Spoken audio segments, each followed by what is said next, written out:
শীতের কামড় বঙ্গে এই শীতে ঘুমের ঘোরে হঠাৎ পেশিতে টান, কিন্তু কেন? এর থেকে বাঁচতে কি উপায়? আর সবথেকে বড় সমস্যা ঠোঁট বা পা ফাটা কেন হয় জানেন? কিভাবে থাকবেন ঠোঁট ফাটা বা পা ফাটা থেকে? আজ দেব সেই উপায়। নিউজ 18 ডিজিটালে স্বাগত আপনাদের সঙ্গে আমি তমশ্রী। আমরা জানি শীতকাল অনেকেই পছন্দ করেন, আবার শীতকাল মানেই কারো কাছে আলস্য নানা রোগ ব্যাধি। প্রথমেই জানিয়ে রাখি, যাদের সর্দি কাশি ব্যথা বেদনা আছে এই শীতে সবাই সাবধান। আবার এমনও হয় অনেকের যখন তখন হাত পায়ে ব্যথা, পেশিতে টান ধরার সমস্যা লেগেই থাকে। ঘুম আসার সময় দেখলেন পায়ের পেশিতে হঠাৎই টান ধরেছে। শুধু তাই নয়, অনেক সময় আমরা ঘুমের ঘোরেও ফিল করি যে পেশিতে হঠাৎ করে টান ধরে, আর সে এমন যন্ত্রণা হয় যা সহজে কমতেই চায় না। এই সমস্যায় নিশ্চয়ই আপনারা অনেকেই পড়েন। আপনাদের জানিয়ে রাখি, এসবের কারণ কিন্তু আর্থারাইটিস নাও হতে পারে। ভাবছেন তো, তাহলে সমস্যা কোথায়? রাতের দিকে পায়ের পেশিতে টান ধরার এই সমস্যাকে চিকিৎসা বিজ্ঞানের ভাষায় বলে নকটার্নাল লেগ ক্র্যাম্প। যদি এই টান ধরে তাহলে বুঝতে হবে শরীরে জলের ঘাটতি তো হচ্ছেই, পাশাপাশি পটাশিয়াম, ক্যালসিয়াম, ম্যাগনেসিয়ামেরও অভাব হচ্ছে। আবার কিছু ক্ষেত্রে ডায়াবেটিস হলে বা কিডনির রোগ ধরলে এমন লক্ষণ দেখা দিতে পারে। আবার পায়ে যদি রক্ত সঞ্চালন কমে যায় তাহলে পেশিতে টান ধরতে পারে। এবার উপায় বলি, প্রচুর পরিমাণে জল খেতে হবে। পেশিতে টান ধরলে ঈষদ উষ্ণ গরম জল খান আর হাঁটাহাঁটি করুন, দেখবেন দ্রুত পেশি সচল হবে। মাসাজ করতে হবে। যে সময় ধরুন আপনি ঘুমোচ্ছেন বা ঘুমানোর সময় আপনার পেশিতে টান ধরেছে, ঠিক সেই সময় পায়ে মাসাজ করুন।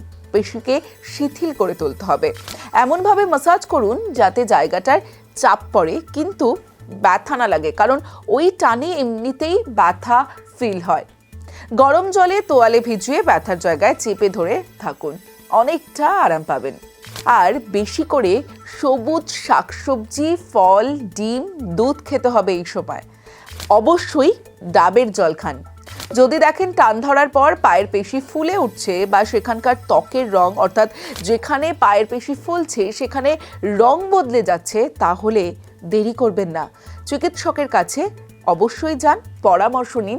এই শীতে আরও একটা সমস্যা হলো ঠোঁট ফাটা, বা অনেকেরই আমরা দেখি পাও ফাটে। ঠোঁট ফাটার কারণ হলো শুষ্কতা, যা শরীরে জলের অভাবের কারণে ঘটে। এবার আপনাদের জানাই, যেহেতু শীতকালে আমাদের প্রত্যেকেরই জল কম খাওয়া হয়, আর সে কারণে ঠোঁটের যে শুষ্কতা, সেই শুষ্কতা বেড়ে যায় এবং ঠোঁট ফাটে। আর গরমে এটা খুব কম হয়, কারণ গরমে আমরা প্রত্যেকেই একটু বেশি জল খাই, আর জল কম খেলেই এই সমস্যা দেখা যায়। এছাড়াও খাদ্যাভ্যাসে অসাবধানতার কারণেও ঠোঁট ফাটার সমস্যা দেখা যায়। তাই কি করবেন? ঠোঁট চাটা বা কামড়ানো এড়িয়ে চলুন। অনেক সময় আমরা দেখি যে ঠোঁট ফাটলে আমরা জিভ দিয়ে ঠোঁটের ওপর দিই, অবশ্যই করবেন না এই কাজ। আপনার ত্বক নরম ও সুস্থ রাখতে বেশি করে জল খেতে হবে। বিশেষজ্ঞদের মতে ঠোঁটের যত্নের ক্ষেত্রে প্রথম পরামর্শ হলো ধূমপান এড়িয়ে চলা। যদি আপনার ঠোঁটকে প্রাকৃতিকভাবে নরম রাখতে চান তাহলে অবশ্যই ঘি ব্যবহার করতে পারেন। 1 চামচ চিনির সঙ্গে নারকেল তেল, মধু কিংবা দুধ কিছুক্ষণ ভিজিয়ে রাখুন, আর এই যে মিশ্রণটি ঠোঁটে হালকা মাসাজ করুন। 2 মিনিট রেখে ধুয়ে নিন। লিপ ক্রিম লাগিয়ে নিন।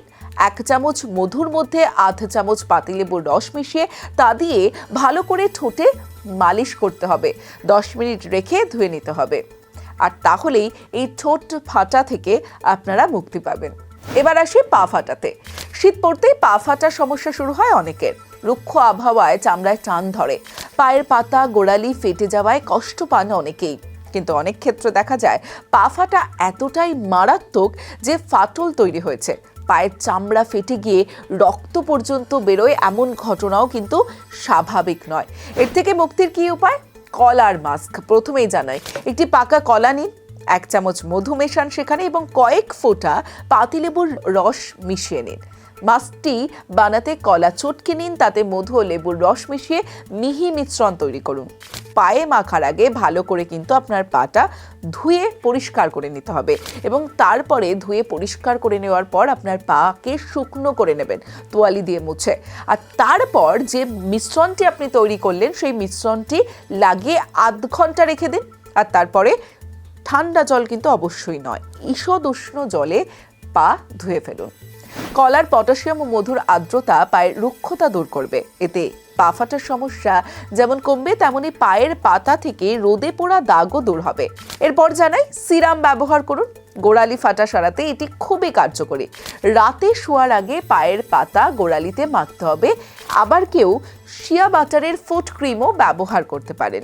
ব্যাস, এই কয়েকটি জিনিস ঘরোয়াভাবে মেনে চলুন আর এই শীতে আপনিও থাকুন ফুরফুরে। আর অবশ্যই এই সমস্ত টিপস পেতে নজর থাকুক নিউজ 18 ডিজিটালে।